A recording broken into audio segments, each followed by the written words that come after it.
cover is just that. You nominate the price at which you are covered up to, and you'll get the losses you suffer up to that limit.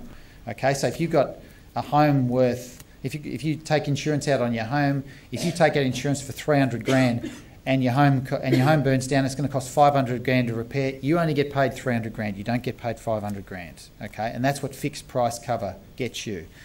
And so a lot of people with a fixed price cover are often underinsured and sometimes dramatically underinsured. And particularly when you have catastrophes, that becomes a real problem, because the post-recovery repairs or rebuilding of homes, the prices tend to go north. And they go north because there's a shortage of labour, shortage of materials.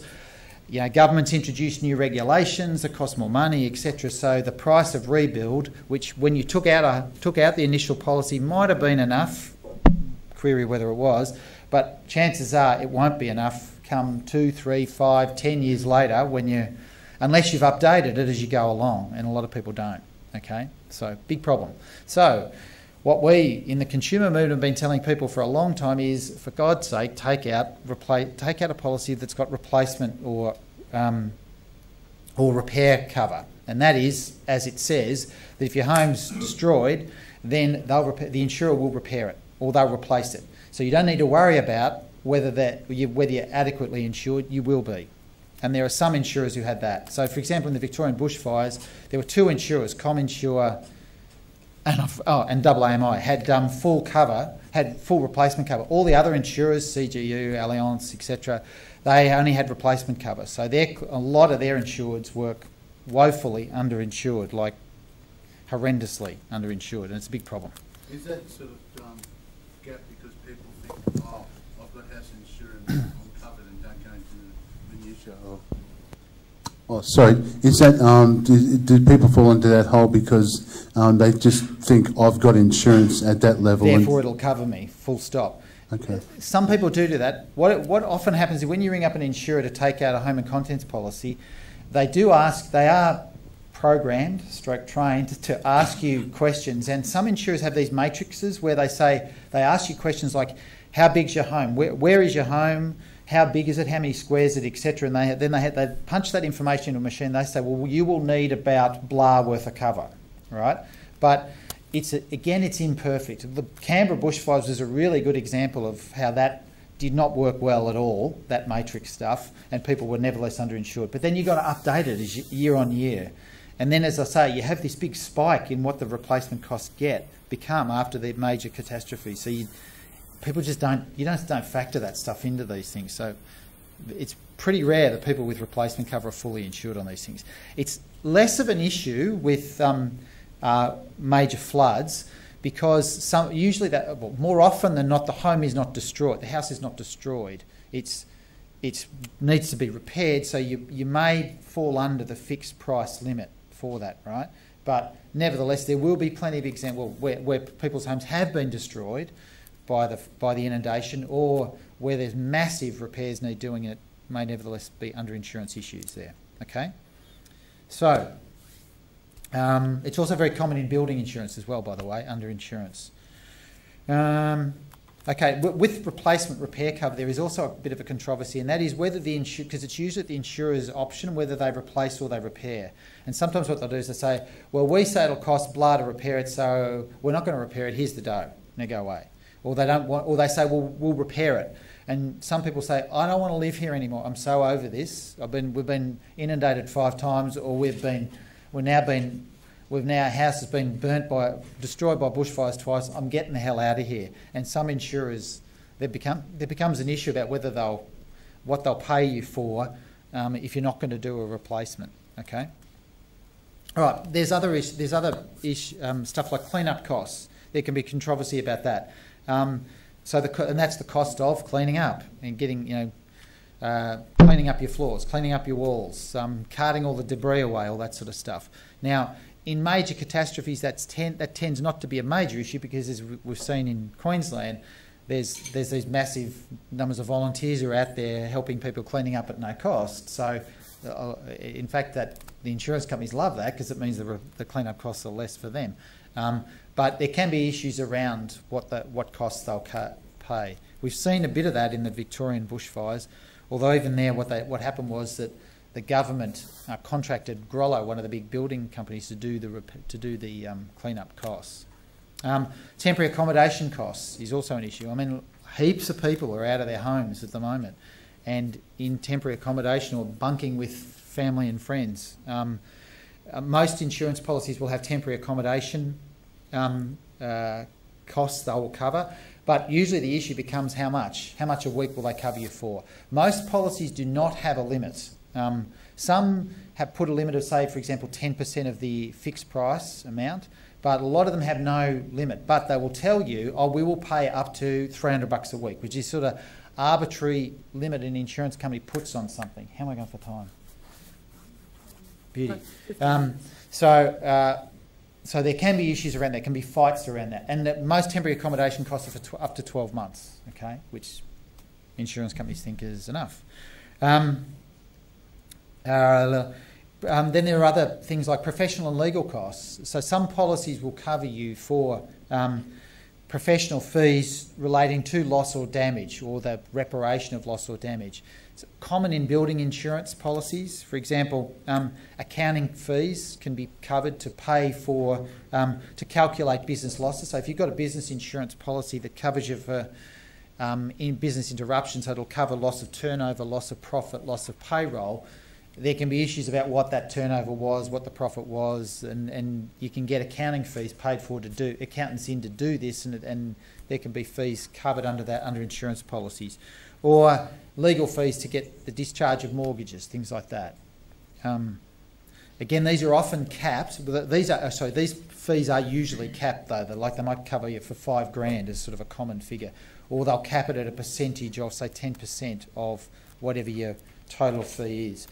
One thing that's important though is to look at is whether these fees are, if you've got a fixed price policy, right, with a cap for the maximum amount they'll cover you for, it's really important to look to see whether these fees, like the temporary accommodation fees, the clean-up costs and the legal fees or the professional fees, are included in that figure, right? So if you've got a home that needs replacing, or a home that's got massive damage to it, and it's going to be really questionable about whether the fixed price amount's going to be enough, you've got to look carefully at what other options you've got, rather than taking up temporary accommodation and using this, because that'll come off the total amount they'll pay, all right?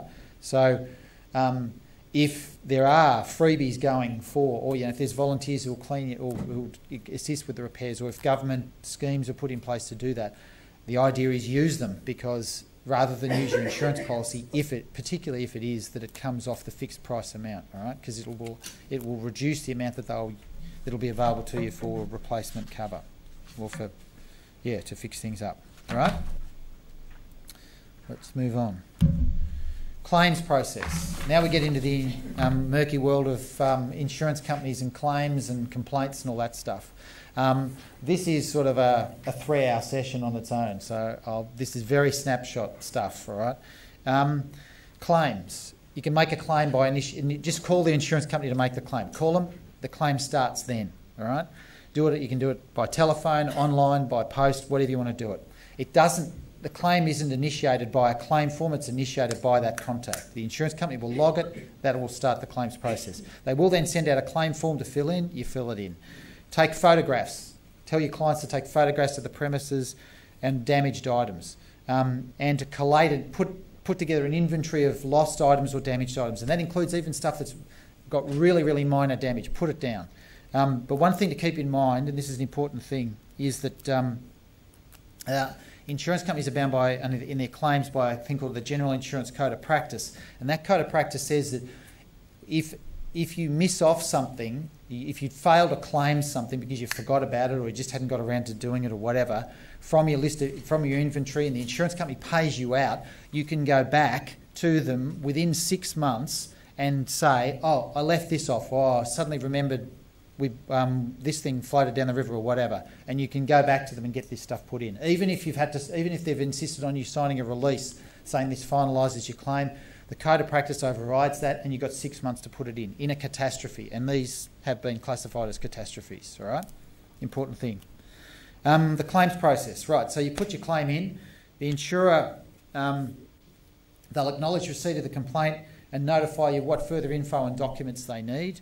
They'll then appoint a claims assessor to assess the claim, and that claims assessor will then usually send out a loss adjuster, or more importantly, hook you into the world of hydrologists, right? So if the policy excludes flood damage, or if it excludes flood but includes flash flooding, a hydrologist will be appointed, not necessarily to your claim, but because what most insurers do is that they appoint hydrologists to give reports in relation to various areas. I mean, there are heaps of hydrology reports being done at the moment or completed, covering all sorts of areas. It's very rare that they will do one for your premises alone. And the reason for that is they cost a bomb. It costs about 10 grand a pop. So they can't do it. There are thousands of claims gone in, including for policies that have got exclusions for flood. So, yep. If people disagree, ask the question and I'll repeat it if you like. If people disagree with the hydrologist report, want to take issue with it, and it's so expensive, what are their options? I'll get onto that in a sec. The question was, if you disagree with the hydrologist report, what can you do? The answer is you can do plenty. But as with all expert reports, one of the big problems you've got is at the end of the day, that expert opinion is best attacked by getting another expert opinion. The problem with that for a lot of consumers is the cost. Well, first of all, most consumers have never heard of hydrologists. Secondly, they wouldn't know how to go and get one. Thirdly, they wouldn't know whether they were friendly or not friendly. And fourthly, they can't afford, certainly in the short term, to pay the 5 or 10 grand it's going to cost to get this report. All right, so big problem in disputing it. It's not like your car gets damaged and you want to dispute the assessor's report, so you get your own assessor at a cost of a couple of $100 or whatever. We're talking much bigger dough for these things. So that's one of the issues that's being addressed at the moment. The Insurance Council announced that they would get hydrology reports generally and make them available to consumers that are separate to the individual hydrology reports being got by individual insurers. Right? Frankly, I think that's it's okay, but it's not a great system because it's still, the insurance company peak body getting a hydrologist in. It's not exactly independent. It's not at arm's length. So the government is interested in looking at other ways of dealing with these issues and how hydrology reports can be generally available to consumers independent of insurers, which is a really good and a positive step that consumers are pushing for. I'll get to the complaints process in a minute generally. Okay, so the hydrologist comes in, they do their reports, the insurance company makes a decision. If as I say, if you're covered for flood damage, this is usually not controversial. It's more a question of how much you're covered for, what the losses are. That assessment's done, they make the decision. There's no time limit on a claim. There is not even under the Code of Practice. There is talk at the moment of getting a 6-month one put in, but there is no absolute time limit in the Code of Practice. But on average, claims would take 1 to 2 months. We're already seeing stories in the Courier Mail and other papers about delays in getting hydrologists involved in claims, etc. But sort of 1 to 2 months is sort of your average. Not great. It's not horrendous, but it's not great. Maybe 1 to 3 months, actually. It's probably more of a realistic range. And then they'll arrange for payment or replace. And then the issue is, do we pay? If it's a fixed price agreement, do we replace or do we repair? And there's that issue, that decision is made. So you get the decision made. There are financial hardship provisions. Much as it takes 1 to 3 months usually, there is a fast-track mechanism, which is if you can show to the insurer that you have particular financial hardship, they sort of undertake generally to fast-track it. It doesn't really have much teeth to it, though. That it's just sort of a general undertaking that they would give. There is another provision under the Code of Practice that says that if you can show urgent financial need, then an advance payment can be made by the insurer. Again, it's discretionary. It's up to the insurer's discretion, but they have to make a decision on that, and that decision of itself can be challenged, which is, it doesn't really provide you with much. There are examples of insurers who are paying people, giving people interim payments, etc. at the moment, though. All right? As I said before, if you once a claim's been paid, if you discover that there are other things that you've lost, etc., later on down the track, or even if you discover that what you've been paid is not adequate,